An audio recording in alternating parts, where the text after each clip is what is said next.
ನಮಸ್ಕಾರ. ಪ್ರಜಾ ಫ್ಲಾಶ್ 10ಗೆ ಸ್ವಾಗತ. ನಾನು ಸುಮಿತ್ರಾ. ಇದೀಗ ಹೆಡ್ಲೈನ್ಸ್. ಲೈಂಗಿಕ ದೌರ್ಜನ್ಯ ಪ್ರಕರಣ ಪ್ರಜ್ವಲ್ ರೇವಣ್ಣ ಜೂನ್ 6ರವರೆಗೆ ಎಸ್ಐಟಿ ಕಸ್ಟಡಿಗೆ.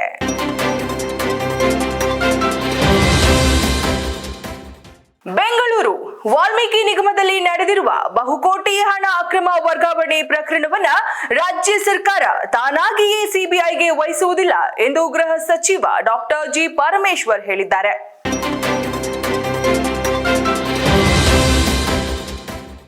ಮೈಸೂರಿನಲ್ಲಿ ರೋಹಿಣಿ ಸಿಂಧೂರಿ ವಿರುದ್ಧ ಕಳವು ಪ್ರಕರಣ ದಾಖಲಿಸಲು ಒತ್ತಾಯ, ಲೋಕಾಯುಕ್ತಕ್ಕೂ ದೂರು ಸಲ್ಲಿಸಲು ಮಾಜಿ ಉಪಮೇಯರ್ ಆಗ್ರಹ.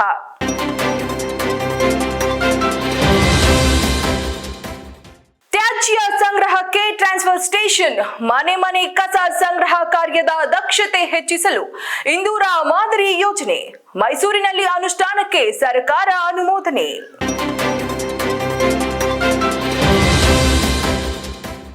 ಮಂಡ್ಯವನ್ನ ತ್ಯಾಗ ಮಾಡಿದ ಸುಮಲತಾಗೆ ಬಂಪರ್ ಗಿಫ್ಟ್, ಬಿಜೆಪಿಯಿಂದ ಎಂಎಲ್ಸಿ ಟಿಕೆಟ್ ಸಿಗುತ್ತಾ?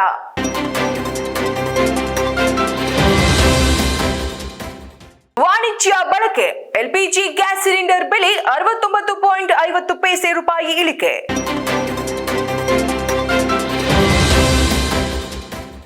ಗುತ್ತಿಗೆದಾರ ಆತ್ಮಹತ್ಯೆ, ದಾವಣಗೆರೆಯಲ್ಲಿ ಇಲಾಖಾ ತನಿಖೆ ನಡೆಸಲು ಸಚಿವ ಪ್ರಿಯಾಂಕ ಖರ್ಗೆ ಆದೇಶ ನೀಡಿದ ಹಿನ್ನೆಲೆಯಲ್ಲಿ ಸಂತೆಬೆನ್ನೂರು ಮೂಲದ ಲ್ಯಾಂಡ್ ಆರ್ಮಿ ಗುತ್ತಿಗೆದಾರ ಪಿಎಸ್ ಗೌಡರ ಆತ್ಮಹತ್ಯೆ.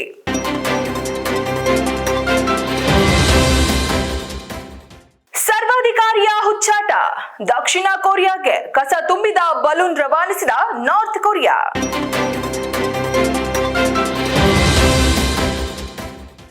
ಐಸಿಸಿ ಟಿ20 ವರ್ಲ್ಡ್ ಕಪ್ 2024 ನ್ಯೂಯಾರ್ಕ್ನಲ್ಲಿ ಕಳಪೆ ಆಹಾರ, ಮೂಲಭೂತ ಸೌಕರ್ಯ ಕೊರತೆ, ಟೀಂ ಇಂಡಿಯಾ ಅಸಮಾಧಾನ.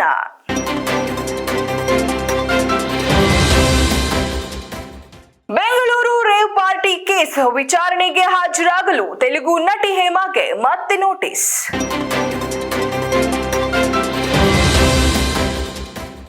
ಇದಿಷ್ಟು ಇವತ್ತಿನ ಪ್ರಮುಖ ಹೆಡ್ಲೈನ್ಸ್.